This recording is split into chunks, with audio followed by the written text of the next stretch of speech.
I don't know, I think it's Saturday, March the 20th, 1987. So go ahead and tell me as much as you can when you, back as far as you can remember, when you were a little girl and where you were raised and everything else. Oh, no, wait a minute. I thought you were about Daddy to be getting married. Well, that's later. Tell me all about Oklahoma and grandmother and your father. Oh, yeah, well, that'd be different. Well, I was born in Dallas County, Raleigh, Dallas County, and May the 9th, 1909. And it was 10 miles from Dallas. And it was a nice location we had out there. It was just real nice. We had schools and churches, and a train ran through our property to Dallas, little train. And highway traffic, what we called it then. They didn't have cars then very much. Most all buggies and wagons. And there was one person down in the little town 2 miles from us at Cleburne. He had a store and he bought a car. And his wife would drive it to Dallas. And she'd come by there. We lived on the corner of this road. And she'd come by there and we'd just stand and watch it, you know. It was going about 10 miles an hour. That's as fast as she'd drive. And then she'd turn the corner and go up the other way. We had a double takeover, you see, that way. And so that went on for a while. His cars prospered. We went to Dallas one time, and when they were going to have the opening of the viaduct over the connecting Dallas and Eau Claire over the river.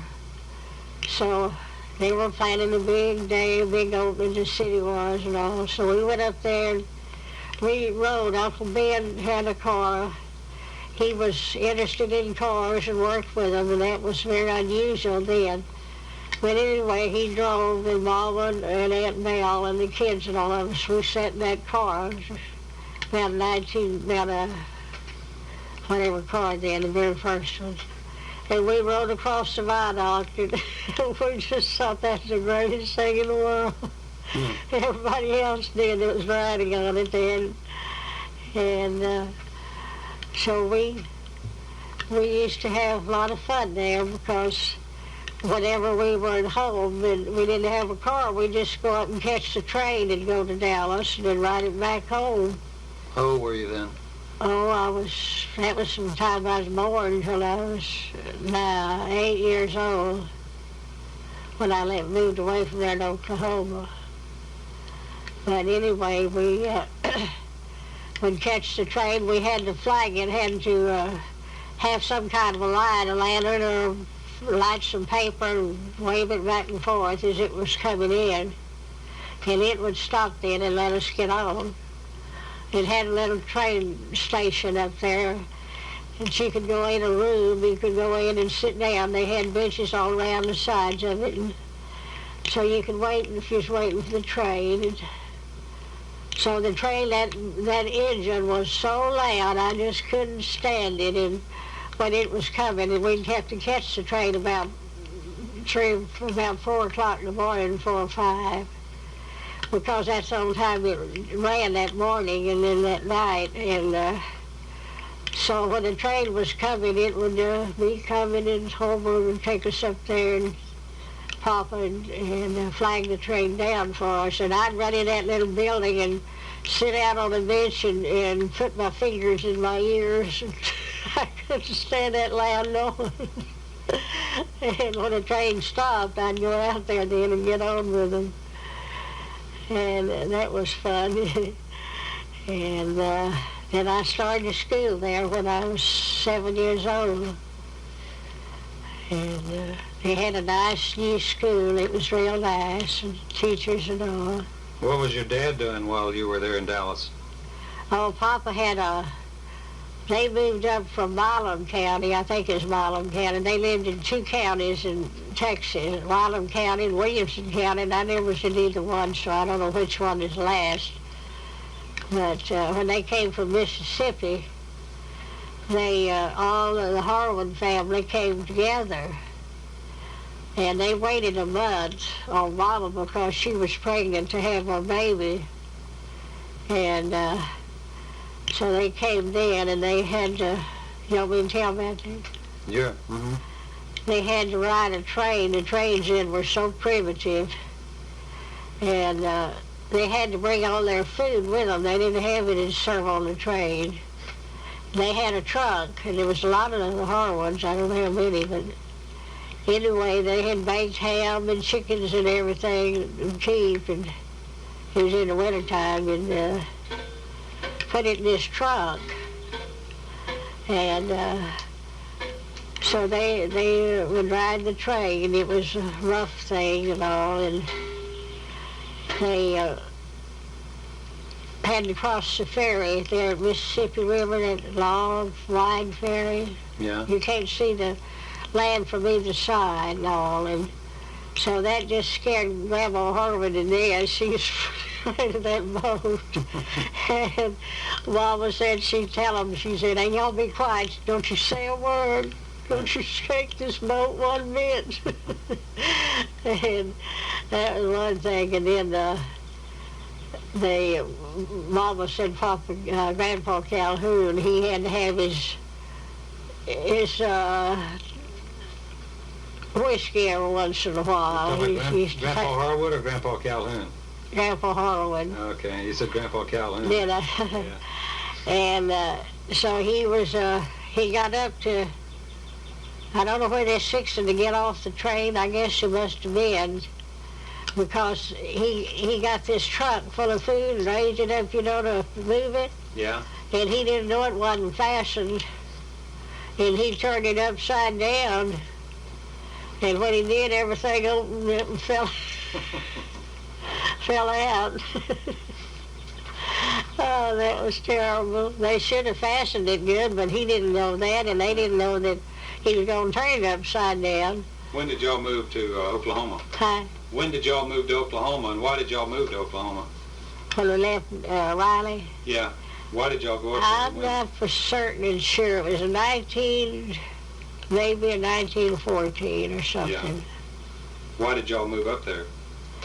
Oh, Papa wanted to move up there. He got tired of Riley because he couldn't make any money on what land he had there, and didn't have any way to make money. And he had heard them talk about how you could raise lots of hogs up in Oklahoma, lots of good corn, and he went up there to look and was walking around and looking here and there, and he just loved it. He said it just like his place where he was born and raised.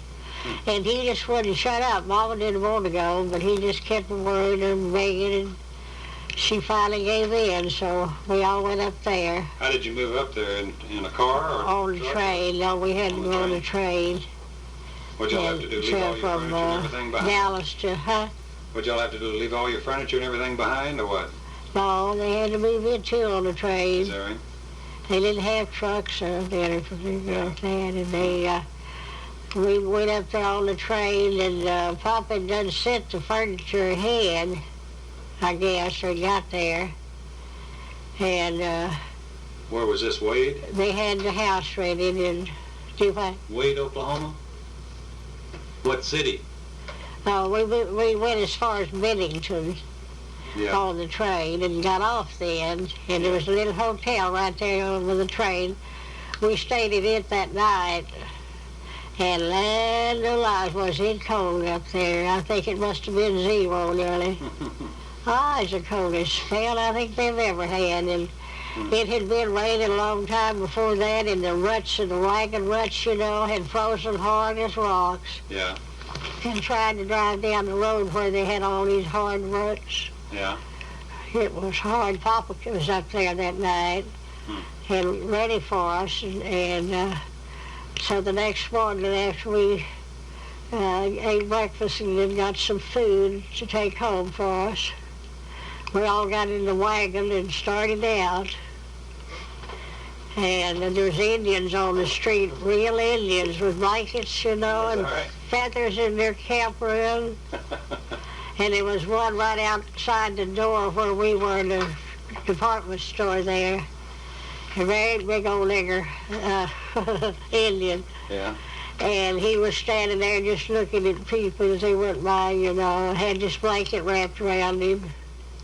And after a while he got tired, he sat out on the curb. Had his knees sticking up and his elbows on them. But that was real Indian territory, you know, it is yet.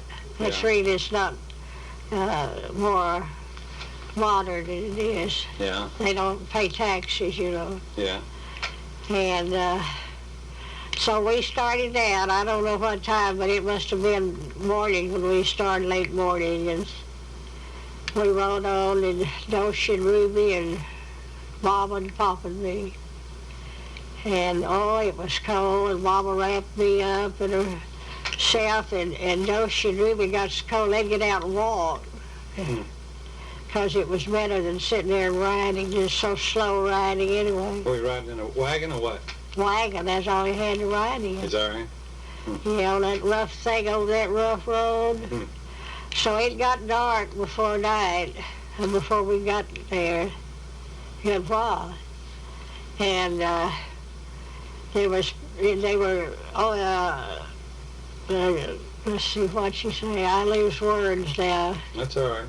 They were cutting down trees in this new land, you know, Yeah.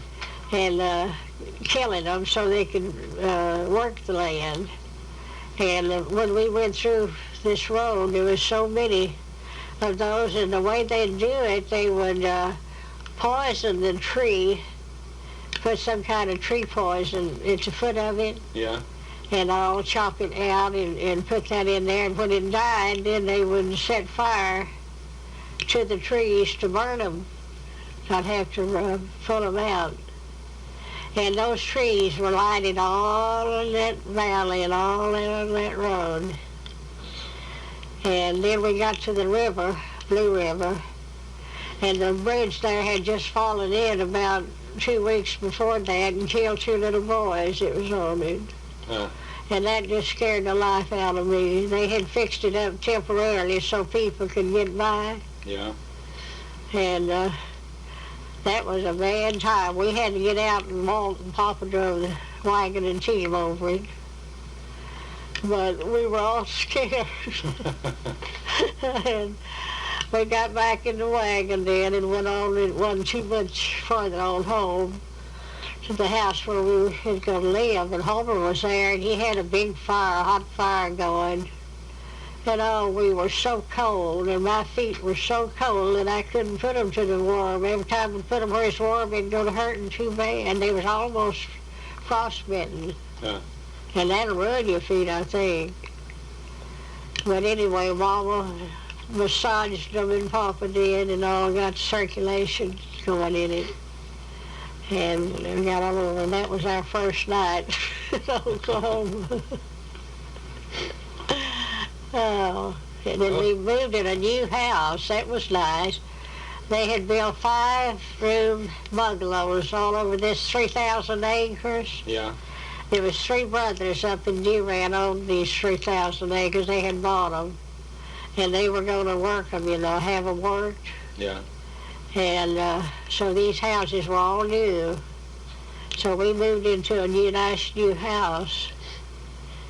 And so we got acquainted. The people were all so friendly and sweet. They bring you stuff to eat and all, and wanted to get acquainted. So we really enjoyed it. You know, Oklahoma looks bad when you first go in there, but after you settle down, you like it.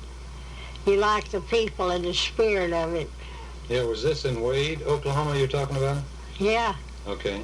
Up there at, it was on Smith and Lee, really. That was the name of the farm. Yeah. And it was about 2 miles or more from Wade. And so this was funny too. So this man that owned that section of the big farm, you know, they had a big nice house up there, and he was married and had 2 little girls. And his wife was an Indian, nice looking woman. And one of the little girls was named Oh, now, isn't that something I started to call it away from you? Well, you can't remember everybody's name, especially back Well, in this was- 1915, 14. Well, this was kind of funny, though. They were little kids, but one was named the Indian name and the other a white name. Chi-Chi was one of them. Yeah. And the other one was, I guess there's white name, something. Okay. Aunt Joe or something, Joanna Joe or something. Okay. Anyway, they wanted us to come up and have dinner with them on Sunday. So we all went up there, and met Papa and Mom and me, and I don't know whether Ruby and him went or not, I don't remember.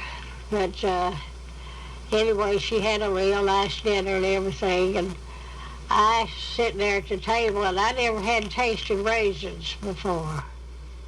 And she had some raisins for dinner, boiled in a bowl. Yeah. And I ate some of those, and I thought that was the best stuff I ever ate in my whole life. And I always did eat slow, and I sat there and I ate and ate, and everybody got through and got up and left the table. And I wasn't through with the raisins. I wanted to eat all some more of that good stuff, but I was eating slow, and Mama came in there and she said, "Lois, aren't you through yet? My goodness." She'll think you haven't had anything to eat in a long time. So I got hold up a little bit, but I'll always remember that raisin episode. Mama was so embarrassed. Usually you have to make a child get back and sit down at the table. Right. But anyway, we got acquainted with people, and there's still some people up there in Oklahoma that are friends of ours, and I haven't contacted. There's one woman that lived up there, that works at that carpet place up there on that Dallas Freeway, Yeah. back of where Virginia lived, Yeah. where I, Over on Lover's Lane, I think. huh? Over on Lover's Lane, I think. No, Is that? no, this was right up there, and one of the women that was in there working, I thought I recognized her when I went in. I hadn't seen her in years, and I believe she recognized me, or thought she did. And Danny was with me, and that's when I was looking for stuff in the house. Yeah. And so I was looking at the different carpets and things, and so after a while they called her name, but I knew that was her then. It was Kate Graham, K-A-T-E, Kate Yeah. Graham, and her sister married Dr. Something downtown. Well, tell me more about your family instead of your Well, acquaintances. Okay, but anyway, I never did say anything to Kate about it because I just didn't want to. I didn't want to get all that started. Anyway, that was her. Yeah.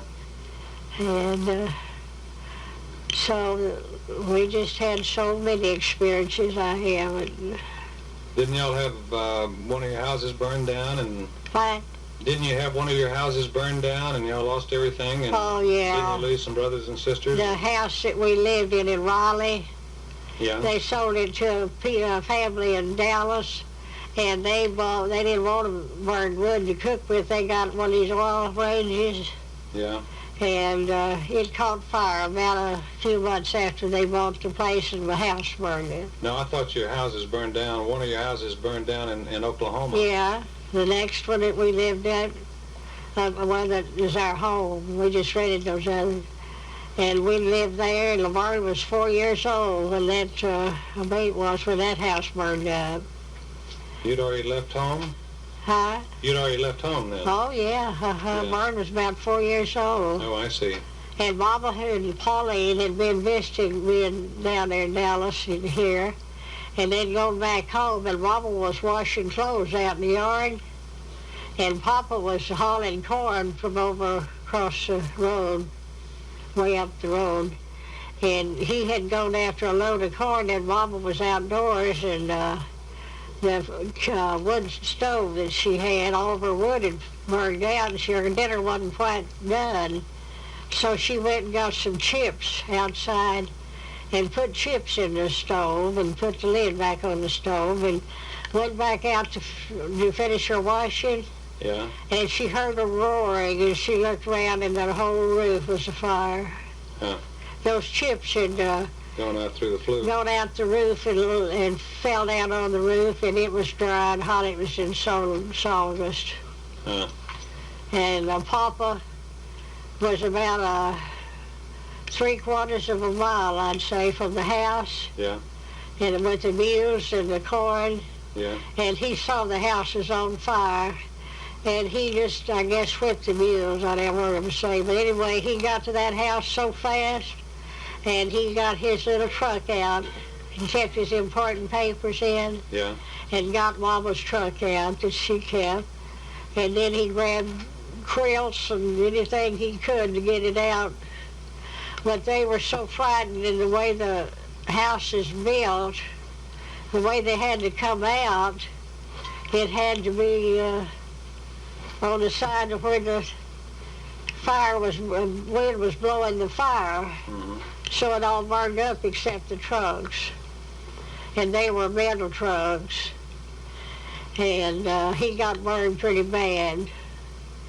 But the house just burned, and the people from Wade were all just streaming down there as hard as they could to put it out. Yeah. With buckets and all to get water to try to put it out. But it was so dry, and that roof had been on there for years, and it was just like gasoline, I guess. How are you, Laura? Yeah, and so it burned down, and it just broke Mom and Papa's heart. They just couldn't believe that their home was burned and everything. Yeah, they looked so pitiful.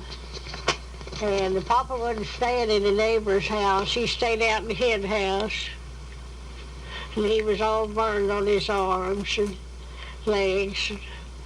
So Mama got some salve and stuff and doctored them. And they called us there. I don't know whether we were living in Dallas or happened to be visiting there. But I believe we were visiting there, and so they called us and Wood and them. And so we all went up there. We're up to Dallas? To Wade. Yeah. And Papa was out there in the hen house. And so they were going to have to build a house. They were going to have to rebuild, and they had $400 insurance. So they built that house over on the, you remember that one over on the road? Yeah. That's all the money they had to build it. They had to build it, you know, so it matched the money. They didn't have any other. I think they done a pretty good job. And neighbors gave them furniture they didn't need or could do without. And shoes. Mama didn't even have any shoes.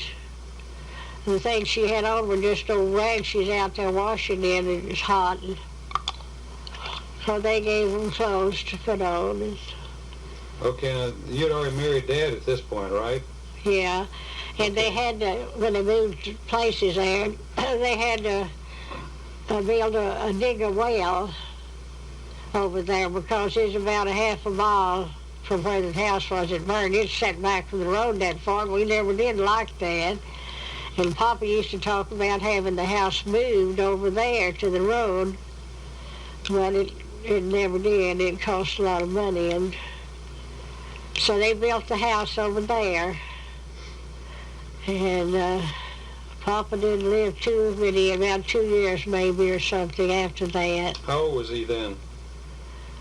Oh, I don't know. He was about 70 At that time? or past. Yeah. Okay. Yeah, he was about 72 maybe, 71 or 2. Well, let me ask you this. Okay, I wanted to get more on you, so let's go back and you lived in, I guess you lived in Wade till you went to Dallas. So tell me that when you lived in Wade and then when you went to Dallas and met Dad, start there. Well, I lived up there at Wade, went to school. Mama, she got me transferred from Smith and Lee's school up to Wade because I had to walk 2 miles every day to school, and I had to go by myself, and I was scared along that road. There's trees on both sides and not too many anything else, and cattle and things, and So Papa we had a horse, and he put the saddle on and fixed it for me to ride, but I was afraid of the horse. I wouldn't try to run him or buck him or anything, just let him take his time, because I'd been on one a little while before that, and they'd run away with me.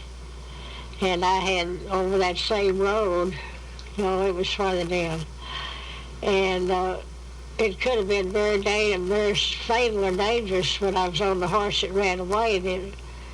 Some young men were visiting Ruby and Yoshi and their girlfriend there at our house, and they were on horses, and they put me on one to ride. They were all kind of riding around. They put me on this horse and headed it sort of down the road, and then here comes some more horses out of the woods, running, and it got this horse to running, and I didn't know what to do.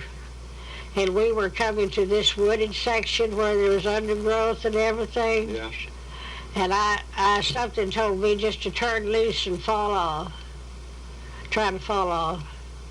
And I did. Just fell just before we got to that. The horse stopped when I fell. And it could have jerked me off and really hurt me, but it didn't. And so anyway, I went to school at Wayne. Mama got me transferred up to that school. You had to have 3 miles between each school. And I went up there until through my teen years, most of them. And then I had a boyfriend, and he was very sweet. And I thought lots of him and all, but I had all the family telling me not to fall in love with any of those farm boys up there. I didn't want to live up there. And Jack came home. Oscar died in Chicago in 1924. Well, I ought to tell the other parts too. In 1916, I guess it was, no, she died. My young, next to the oldest sister. She died. She was 16 years old. And we never did know what caused her death. She took sick one evening and she died the next evening. And the doctor there at Wayne, he just didn't know what it was. She had a chill that night. And Papa went and got the doctor at Wayne, and he came down there, and she had little pretty big purple spots all over her body. And he left medicine for her and all, and Mama gave it to her. And so the next day, they were going to have a party over at next neighbors for the young people. And Ruby, she was 14, and she wanted to go so bad. She was just like Laura. And though she was in bed sick, the doctor told her to stay in bed. Well, Ruby kept shining her shoes and said, "Oh, Doshi, don't you feel better now? Get up out of the bed so we can go to the party." And all, and she was laying there quiet, and 2 neighbor women came over to visit. They heard Doshi was sick, and they were sitting there in the room, and Mama was sitting there, and it was time for her medicine, and Mama got up and went over there to bed, and she said, "It's time for your medicine, Doshi." And she looked at Doshi, and she said her eyes were set, on her head. And Mama screamed out then. And, Doshi said, "Mama, is that you?" That was what she said. She couldn't see good. And she died right off. And the doctor said when he went to the medical convention in Dallas, he would put that case up before them and see if they could tell what was the matter with her. But he moved off from there before then, so it just died down. And so then the next 2 years, I guess it was, I'm not sure about the time, but Dolly, my oldest sister, she died in Dallas. And she was about 2 years older than Doshi. How old was Dolly or Doshi when she died? Huh? How old was she when she died, Something Doshi? happened. I think it was a brain fever or Doshi, I think something. is I what you read said. about some books on it. Yeah. And so then my other sister, Dolly, lived in Dallas. She was married and Bob Edge. And they had 3 children. They had a boy, John, and Helen, and Elmer. Yeah. And she had TB. And she'd had it for 7 years. And she was out at that TB sanatorium there in Dallas. Yeah. And she died one night in her sleep. And Mama took the children for a while so Bob could get straightened out and decide what to do. He got his mother and daddy to come and live with them. Why don't you, if you can, why don't you move on to the, because I may not have enough tape, why don't you go ahead and move on to the part where you went to Dallas? Well, I'm right at it. Okay. Yeah. And so Bob's daddy and mother stayed there for 8 years with him until he married again. He was single 8 years. Yeah. And they stayed with him until he married the last time the second time to Arlie Mae. And so Ruby came from Dallas. She was living in Dallas, she and Goob, and Ruby and Goob and Bob came up to Oklahoma to stay a week or two for the vacation and the kids. And so I wanted to go back home to Dallas with them that summer. It was the first of the summer. And stay a while and visit there. And Papa didn't want me to. No, he just liked his daddies. He said, I didn't have any business down there. I'd get in trouble or something. And so I couldn't faze him. Mama couldn't either. She was trying to get him to. And Miss Burns came down there with Pauline's grandmother to spend the day. And he kind of liked old Lady Burns. She was one of these independent talker type. And so we told her about, I wasn't going to get to go to Dallas. She says, sitting there at the table, she said, "Oh, man, what's wrong with you? Why don't you let Lois go to Dallas with Ruby and them and have a little vacation down there with all those kid folks? She'd be all right." Pop said, "Well, I just got a feeling if she does, something will happen." Sure enough, I got married. He was right. Go ahead and tell us about it. Well, my boyfriend up there was just begging and pleading with all of his heart for me not to go to Dallas because he knew probably I would get married too. His name was Herman Smith. And I promised him I wouldn't go. He was a begging so I couldn't shut him up. And I wasn't entirely sure then that I was going to go. But the next morning, got up, it's a pretty morning, and so I said, "Yes, I am, I'm going." So we all got ready and got off and left for Dallas. And so Miss Smith said that Herman stayed in his room 2 days and wouldn't talk or eat. And so anyway, I went on to Dallas, and that was in June, and I stayed down there in June, July, and August. 3 months. I didn't want the 1st of June, it might have been the middle. Anyway, down there that's when I met Clayton. Bob Edge worked for the Dallas Trailway, and that was the streetcars, and so Clayton worked for them too, and they knew each other and all. They met over there at the car barns all the time, and anyway, the Dallas Railway was giving all the employees a holiday around at spring. White Rock. Huh? White Rock, wasn't it? No. White Rock Lake? No, let me think. Oh, it's over in Oak Cliff, right.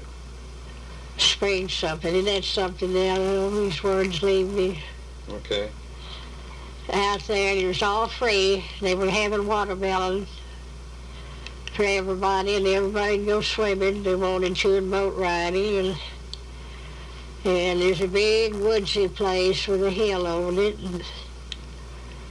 and rolling hill type, and so we went on out there, and Ruby went with Pauline, she's a baby, and Helen and Elmer went with me.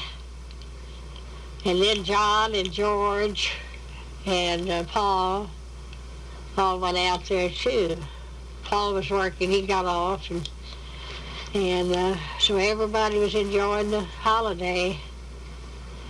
And I went to go swimming, and there wasn't anybody in there the time of day I started on where all the lockers and everything were. And there's one woman in there, and we got to talking. She asked me who I was and all, and so she said, we're just going swimming together. And we did. We went in bathing together a while, so we wanted to, and when we got out, we were walking out of the pool, and here came a man walking along like that toward the building up there, and she said, hello there, Bee. She said, wait a minute here, come here. And so he grinned and turned around and grinned, and it was Clayton. He was leaving the boats. He'd had charge of the boats that day, the ones that wanted to go boat riding. How old was he then? 20 years old. You were 16? And I was 16, and he had a room with her and her husband close to the car barn there. Yeah. And so they called him Beans. That was his nickname. I don't know whether why, but he must have eaten a lot over there at the car barn, at the cafeteria. So she said, come on here and meet my friend. So he came over there and she introduced me to him. And she said, go in there and get your things off and get that bathing suit on. Come in here with us. And I don't know whether he did or not. But anyway, she said, we'd like to go boat riding too. So anyway, he took us boat riding, and they wouldn't let you get in the boat if your suit was wet. Anybody's suit wet clothes.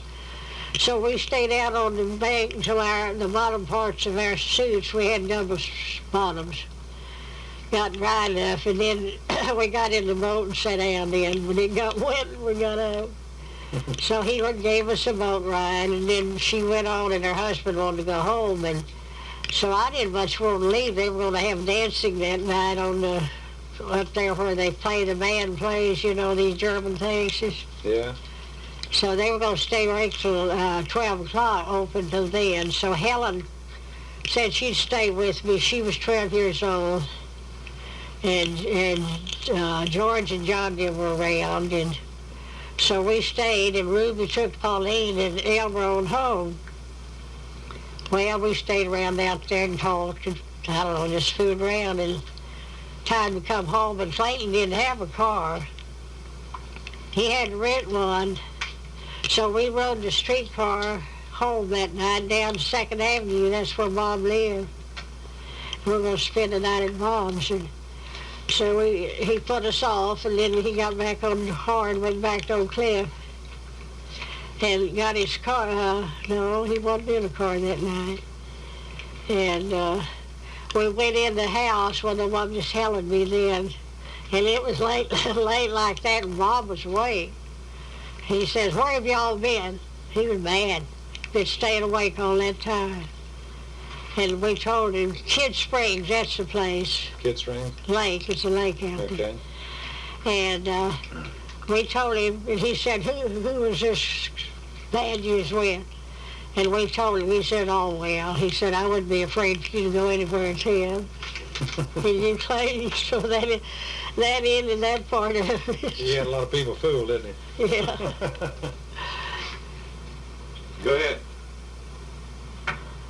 Yeah, old Clayton could surprise him if he'd have known it. He was just Go ahead and keep going. And anyway, after that, are you taping? Mm-hmm. After that, he came and wanted a date every night. Nearly, we went together parked there every night during that whole time I was there.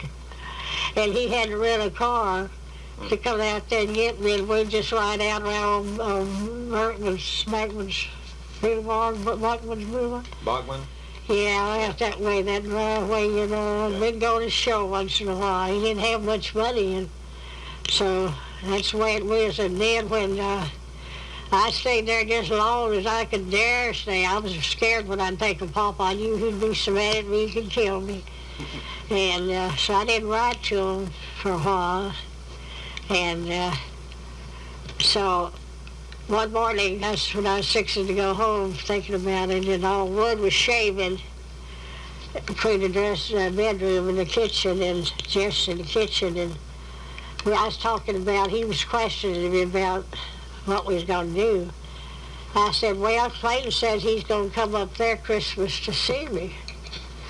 And I said, he was talking about marriage, but we might get married then. Wood said, Lois, don't you know that old man's not going to let him come up there? Papa wouldn't let him. Yeah. He said, if you don't want to get married, you better go on and get married now, because you'll never have another chance with him. And so I told Clayton, then we decided we'd go on and get married. And I went and told Ruby about it the day we was going to get married. Yeah. And she lived about 3 blocks from there. And she didn't know I'd been going with Clayton. I didn't go around her much because I knew she would be hostile to it. Yeah. She liked Herman. She wanted me to marry Herman, you know. Yeah. And I went down there and told her, I said, well, I'm going to get married tonight. She said, you go what? And I said, Clayton and I are going to get married tonight. She said, where? I said, over at Wood's house, Wood and Jesse's. She said, you're not going to do it. I said, yes, I am. She said, I'll call Papa and Mama. I said, they've got the phone. You can't call them. I don't do it. And so when I left there, then I didn't stay long because I had to get ready for that night.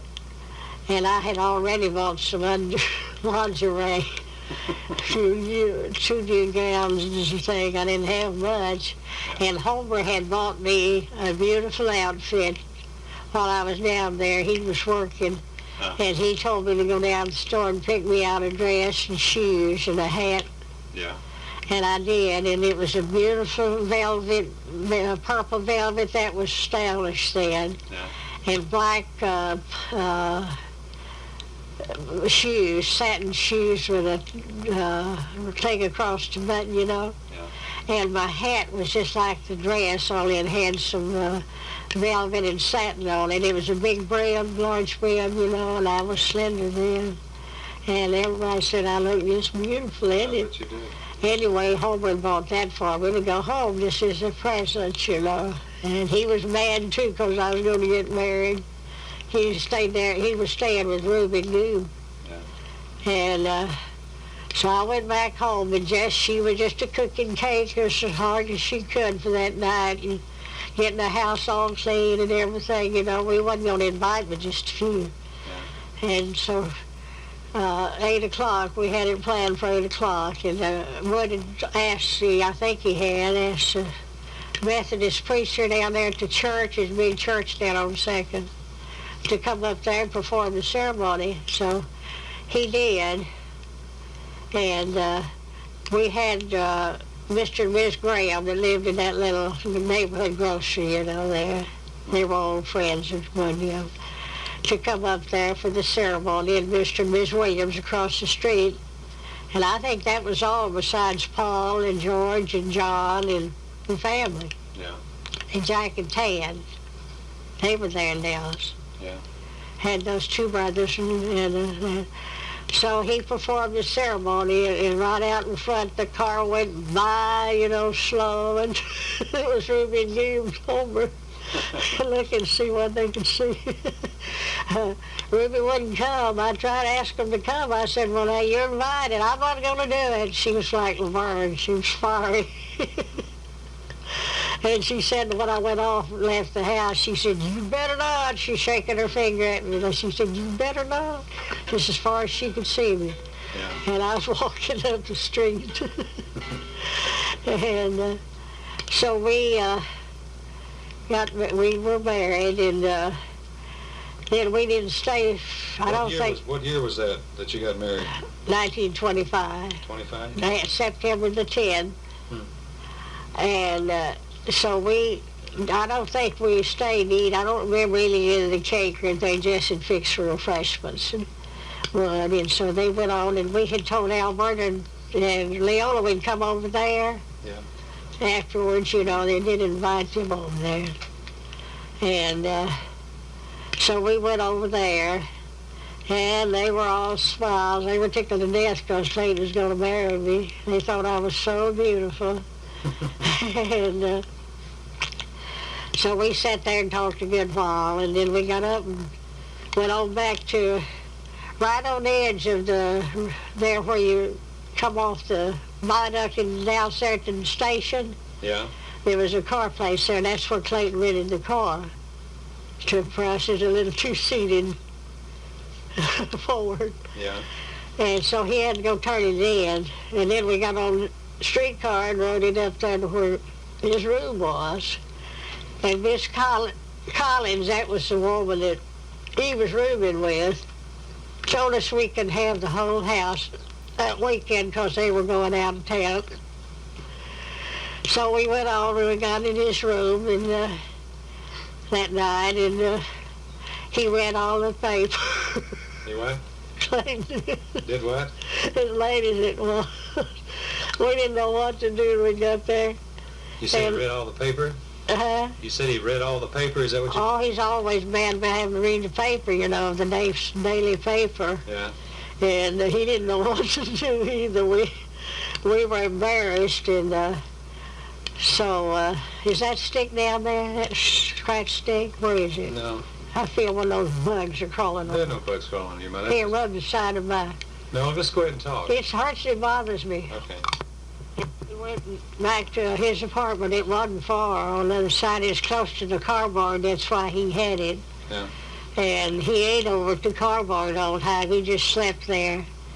And so we went on to bed. I'm not going to tell that. Sure, go ahead and tell it. I went in there and changed my clothes and put my pretty gown on. Wood says, what you having lace on the bottom for? He says it's going to be around your head all the time. You know how he was. Go ahead. Yeah, he was tickled to death because I married Clayton. And so the next morning, when Clayton got his paper ready, he had his paper up in front of his face.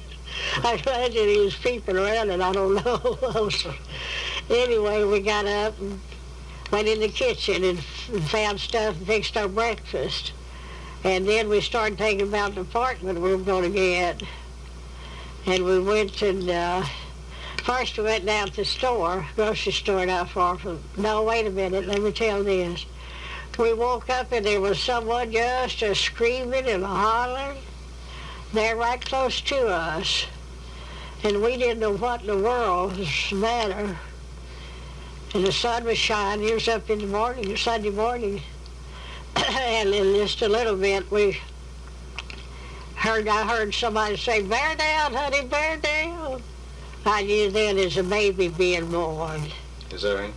And it was a little baby was being born, and there was a mother yelling like that. That seemed funny too. And then we went on down to the grocery store and got some stuff to make and eggs and stuff. And they had these green grapes in there then. They just had a gob of them. And I never had eaten any of them before. Up that way, they didn't have them. They couldn't keep them. So Clayton, he just loved them too. So we both bought a lot of grapes and ate them. And then we went out and started out to look at the apartments. He had a few in mind, and one was down there not too far. So we took that one. It was on 7th Street. And we moved in there, got one first. The next day we went down to, or maybe before that, I missed getting the ring. He came and got me a day or two before we got married, and to try on the ring, pick out the ring and try it on. Yeah. But he had already picked it out, what he thought would be good. And I was too shy to change it or anything. I said, yeah, that's all right. It's all right to me. It's pretty. You know, it was a plain man with orange sleeves on it, white gold. Uh-huh. It was $12 it cost. And Then the next day we went down to this furniture company, and he showed me the furniture he'd picked out for us. Yeah. He was afraid to let me pick it out, I guess. So it came to $500 for all of it, stove and everything. So we had it moved out to that apartment. Then we were set up. We had 3 rooms, and it was a 3-bedroom, 3-apartment old house that had been used to be the family lived in it. Yeah. And they had made it into 3 apartments. And they were all railway men that lived in it. Yeah. So we stayed there then, and Wood and Jess were so tickled to have me. They just sent for me over there all the time nearly. They'd come to see us, and they got a car. Wood bought a car, and they'd send George over there in the car after me. George, he was just a teenager. He'd come and get me and take me over there. And Alberta, she got off at 5, she and Leola did, and Edwin got off at 3.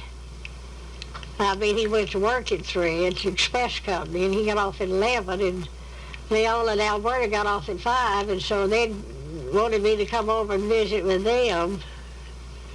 So I'd meet them downtown, had to transfer down there over to Vickery, and I'm about to run out of tape. Why don't I cut this off and we'll pick it up next time? I'll bring. Please let me hear it. Huh? Let me hear Well, I'll it. let you listen to it, but I'm gonna go ahead and cut it off, okay? Huh? Yeah, Is well, that I okay? want to hear it now. I'll play it back to you, but I'm gonna go ahead and cut it off, okay? You do what? I'm gonna go ahead and cut it off, Yeah. okay? Okay.